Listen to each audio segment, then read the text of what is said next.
Hi friends, কেমন আছো সবাই? দ্য কুকিং উইন্ডো চ্যানেলে তোমাদের স্বাগত জানাই। বন্ধুরা, আজ আমি কচুর একটা রেসিপি নিয়ে এসেছি। এই কচুটা আমাদের বাংলায় খুব একটা সম্মানীয় সবজি না হলেও নর্থ ইন্ডিয়াতে কিন্তু এটা খুব দামি আর সম্মানীয় একটা সবজি। আর আমি যেহেতু নর্থ ইন্ডিয়াতে থাকি, তাই আমিও যথেষ্ট সম্মান করি আর কি। চলো আমরা এবার রেসিপিটা দেখে নিই কী করে বানিয়েছি। এ দেখো, কচুটা আমি খুব ভালো করে ছাড়িয়ে নিয়েছি। তারপর খুব ভালো করে জল দিয়ে দুবার তিনবার ধুয়েও নিয়েছি। এই ছোট সাইজের কচুগুলো গোটায় রেখেছি আর বড়গুলো একটু কেটে নিয়েছি। আর দুটো আলুও আমি ছাড়িয়ে কেটে ধুয়ে রেখেছি। এবার আমি কড়াইয়ে তেল দিলাম। তেলটা গরম হয়ে গেলে কচু আর আলুটা এর মধ্যে দিয়ে দেব। দিয়ে এটাকে আমি খুব সুন্দর করে ভেজে নেব। অনেকক্ষণ পর্যন্ত ভাজবো এটা, বেশ লাল লাল কালার হওয়া পর্যন্ত। আর এইটাতে এখনই আমি একটু হলুদ আর একটু লঙ্কা গুঁড়ো আর অল্প একটু লবণ দিয়ে দেব। দিয়ে এটাকে আমি নেড়ে চেড়ে বেশ ভেজে নেব। বন্ধুরা, আমার রেসিপি তোমাদের কেমন লাগছে কমেন্টে অবশ্যই জানাবে। আর ভালো লাগলে একটা কমেন্ট করে দিও, আর বন্ধুদের সঙ্গে শেয়ার করে তাদেরও দেখার সুযোগ করে দিও। আর যেসব বন্ধু নতুন আমার চ্যানেলে এসেছো তাদের কাছে আমার রিকোয়েস্ট, চ্যানেলটা সাবস্ক্রাইব করে পাশে থেকো। এই যে কচুগুলো আর আলুগুলো আমার বেশ ভাজা হয়ে গেছে। এবার আমি এটাকে তুলে নেব। এইগুলোকে তুলে আমি একটা প্রেসার কুকারে দেব। তারপর প্রেসার কুকারে দিয়ে এটাতে আমি একটা সিটি দিয়ে নেব। এই যে দেখো, ভাজা হয়ে গেছে। এবার এটাতে আমি হাফ কাপ মতো জল দিয়ে দেবো। দিয়ে কুকারের ঢাকাটা লাগিয়ে দেব। আর অল্প একটু লবণও দিয়ে দেবো, কারণ ভাজার সময় খুব অল্পই লবণ দিয়েছিলাম। ওটা সিদ্ধ হোক ততক্ষণে দেখো এদিকে একটু আদা, একটু রসুন আর একটা টমেটো নিয়ে নিয়েছি। নিয়ে এটাকে আমি মিক্সিতে পেস্ট করে নেব। এই যে মিক্সিতে এটাকে পেস্ট করে নিয়েছি। ততক্ষণে আমার কুকারেও সিটি পড়ে গেছে। এই যে একটা সিটি পড়ে গেছে। এবার এটা আমি নামিয়ে রেখে দেব। দিয়ে ওই কড়াইটাই বসিয়ে দেব যে কড়াইটাতে আমি এখনই কচু আর আলুটা ভেজেছিলাম। এবার ওই তেলেই আমি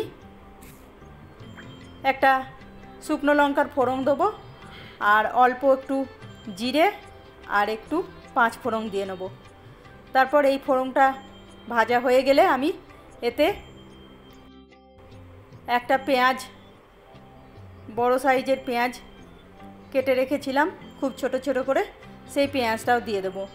তারপর সেই পেঁয়াজটাও আমি ভেজে নেব। এই যে দেখো, কালারটা পেঁয়াজের এখনও হয়নি মনে হচ্ছে, আরও একটু ভাজবো। এই যে এবার দেখো, হ্যাঁ এখন মনে হচ্ছে হয়ে গেছে ভাজা। ঠিক এই রকম করে যখন কালার এসে যাবে তখন আমি এর মধ্যে ওই যে আদা রসুন আর টমেটো পেস্টটা করে রেখেছিলাম সেইটা দিয়ে দেবো। দিয়ে আমি এবার এটাকেও ভেজে নেব। পেস্টটা দিয়ে আমি এর মধ্যে 1 চামচ হলুদ, 1 চামচ লঙ্কা, 1 চামচ জিরে আর 1 চামচ ধনে দিয়ে দেব। দিয়ে তারপর এটাকেও ভালো করে মিক্স করে নিয়ে গ্যাসটা কমিয়ে রেখে বেশ সময় ধরে আমি ভাজবো। অল্প একটু জল দিয়ে নিলাম, দিয়ে আবার ভাজবো, কারণ আদার গন্ধ, আদা বা রসুনের গন্ধটা যেন একেবারে চলে যায়। এইভাবে যখন ভাজা হয়ে যাবে তখন আমি এই যে কচুটা দেখো সেদ্ধ করেছিলাম সেইটা আমি এর মধ্যে দিয়ে দেবো। দিয়ে আমি এটাকেও একটু হালকা হাতে নেড়ে চেড়ে ভাজবো।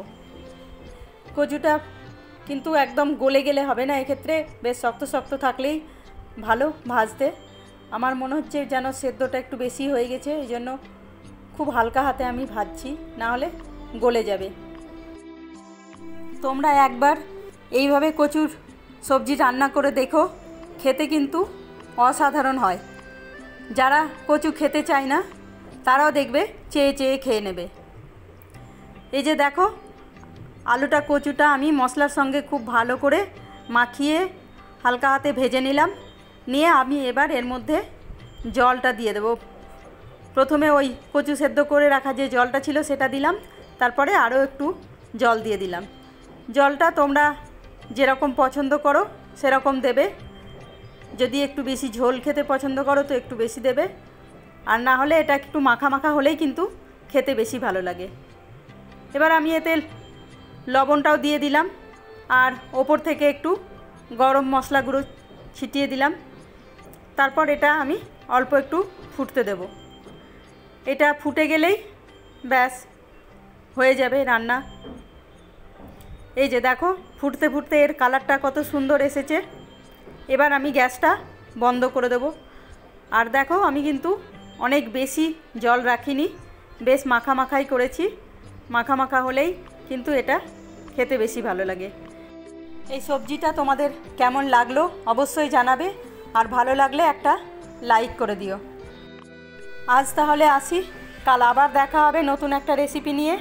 তোমরা সবাই ভালো থেকো, আর ধৈর্য ধরে আমার রেসিপিটা দেখার জন্য তোমাদের অসংখ্য ধন্যবাদ। বাই।